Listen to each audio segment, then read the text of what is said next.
Hey everyone, and welcome back to This Explainer. Today we're diving straight into an incredibly fascinating chunk of history. We're talking about those massive, profound geopolitical shifts that bridge the gap right between the Old and New Testaments. If you've ever found yourself wondering how on earth the world of the ancient Israelites morphed into this Greek-speaking, Roman-dominated world of Jesus and the apostles, well, you are definitely in the right place. We're going to map out exactly how that whole transformation went down. So, let's just kick things off with the big question, right? What exactly happened during those 400 so-called silent years? We're talking about the gap between the end of the Old Testament around 400 BC and the birth of Christ. Now, we often call them silent simply because there's a gap in the biblical record, but historically speaking, wow, they were anything but silent. This entire era was just packed with massive empires rising and falling, epic battles, and these dramatic cultural shifts that completely rewrote the rules of the ancient world. Okay, so here's our roadmap for how we're going to tackle this today. First, setting the New Testament stage. Second, East meets West geography. Third, Cyrus the Great's rise. Fourth, Darius organizes the empire. And finally, the fall to Greece. Let's get into it. Section 1. Setting the New Testament stage. Now, you might be wondering, why does all this ancient Persian and Greek history actually matter when we're reading the New Testament? Well, the authors of the New Testament didn't just write in a vacuum, right? They were building on top of some incredibly deep ancient Old Testament institutions. To really wrap your head around the New Testament, you've got to understand the ancient roles of prophets, priests, and kings, because Jesus is presented as the absolute climax of all three. Take the Hebrew word Mashiach, for instance, which translates to Christos in Greek. It means the Anointed One. Historically, the prophet Isaiah actually applied that exact title to a Persian king named Cyrus the Great. He predicted Cyrus would be the one to free the Jewish people. Then, centuries later, this very same core title, the Anointed One, or Christ, becomes the ultimate theological title for Jesus. It perfectly bridges those ancient historical records right into New Testament theology. And as we read the New Testament that comes out of this turbulent era, we have to remember it's not just one single monolithic document where every single author sounds exactly the same. We're looking at a diverse collection of witnesses. You've got Paul emphasizing that a person is justified by faith alone, while James comes in and argues that faith without works is dead. And why is that? Because they were talking to entirely different audiences, dealing with entirely different situations. It's actually amazing, because history allowed these natural theological tensions to stand, and it gives us a real look at the rough-and-tumble diversity of the early church. Moving right along to Section 2. East meets West geography. You literally cannot understand the culture of the ancient world without looking at a map, because the geographical landscape totally dictated how people lived and thought. To really grasp the massive cultural shift that happened during these silent years, just look at the linguistic divide. The Old Testament was rooted in Hebrew and Aramaic. That's a Semitic, Eastern culture that physically reads right to left. But then he flipped to the New Testament, and it's written in Greek. That is a Hellenistic, Western culture reading left to right. Guys, this wasn't just swapping out some vocabulary. This was a fundamental, ground-up shift from an Eastern mindset to a European, Western-influenced world. The language shift is literally mirroring the shifting of global empires. Because at the end of the day, geography dictates history. This whole region was defined by one eternal clash. You had the mountain-dwelling Iranians, the Persians, coming down from the Zagros Mountains to constantly clash with the plains-dwelling Iraqis, the Babylonians out in the Fertile Crescent. It's a rivalry practically as old as human civilization itself, the mountain folks versus the plains folks. And this very geographical tension is exactly what sets the stage for our first great conqueror. That brings us to Section 3. Cyrus the Great's rise. So picture this, it's 539 BC, and a brilliant 70-year-old warrior named Cyrus descends from those mountains, totally conquers the mighty city of Babylon, and officially founds the sprawling Persian Empire. Now, to remember exactly why he was considered so great, we can use this awesome BBBLEA acrostic from Dr. Hildebrandt. Let's break it down. First up, B for Bible. He was literally predicted by name by the prophet Isaiah. Second, benevolent. Unlike all the ruthless empires before him, he actually allowed exiled peoples, which included the Jews, to just return home and rebuild. Third, Babylon. He pulled off this genius military move where he diverted a canal so his army could march right under the city's impenetrable walls. Fourth, Lydia. He defeated the outrageously wealthy King Croesus over in modern-day Turkey. And finally, Egypt. At 70 years old, the guy actually knew his limits, so he just left the conquest of Egypt to his son. Actually, I've got to tell you the quirky history behind his victory in Lydia, because it's absolutely wild. So King Croesus of Lydia had this majestic, incredibly powerful cavalry of horses. How does Cyrus counter? With camels. Now, if you've ever been near a camel, you know they have an absolutely terrible, raunchy smell.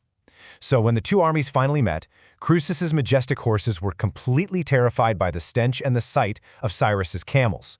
The horses just panicked, the battle lines broke, and Cyrus easily won. It's just one of those incredible historical details where literally camel breath changed the course of an entire empire. No joke. Which leads us to Section 4. Darius organizes the empire.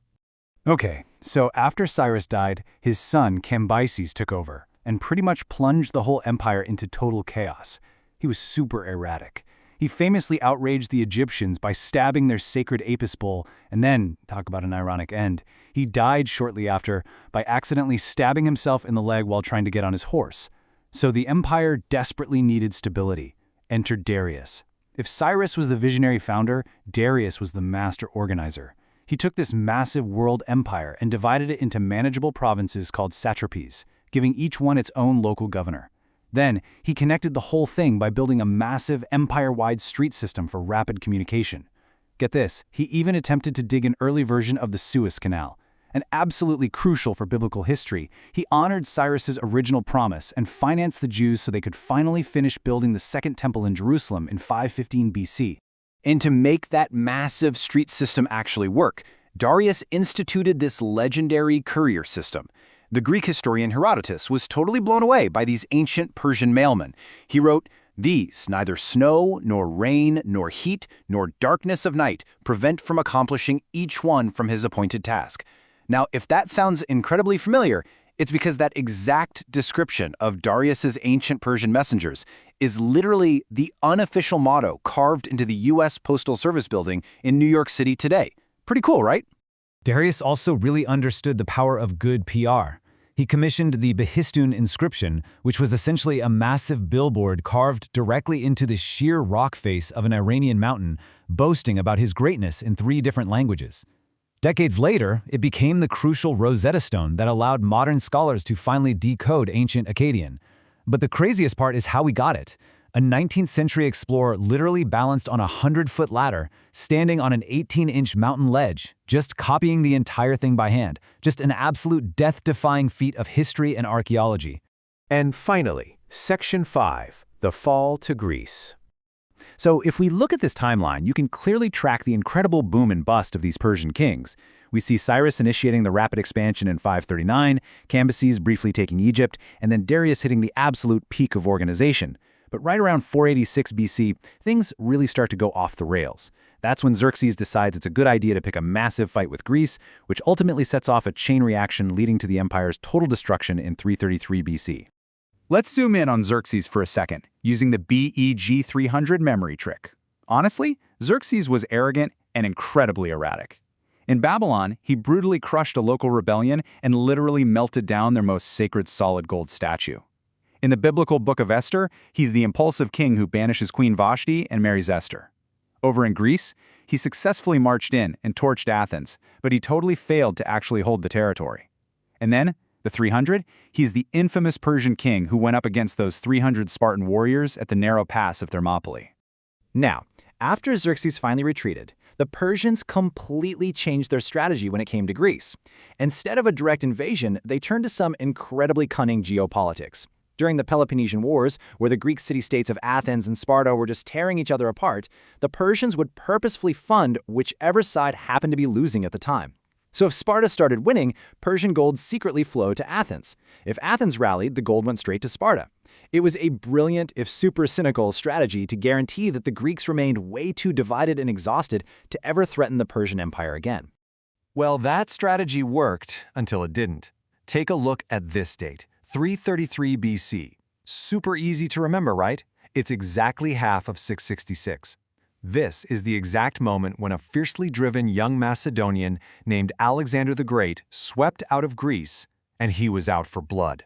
In retaliation for centuries of all those Persian invasions and meddling, Alexander utterly obliterated the Persian Empire in a little over a decade, and in doing so, he spread Greek language and culture across the entire known world.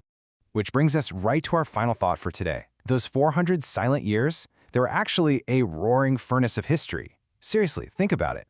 How does the collision of these ancient empires continue to shape the very texts we read today? It's wild to realize that a Persian king's decree, the raunchy breath of a camel, a sheer mountain inscription, and centuries of intense geopolitical warfare, they all systematically pave the exact cultural and linguistic roads that set the stage for the New Testament. It really makes you wonder, doesn't it? What seemingly random geographical or political shifts happening in our world today are quietly setting the stage for centuries to come? Thanks so much for joining me on this explainer. Keep learning, and I will catch you in the next one.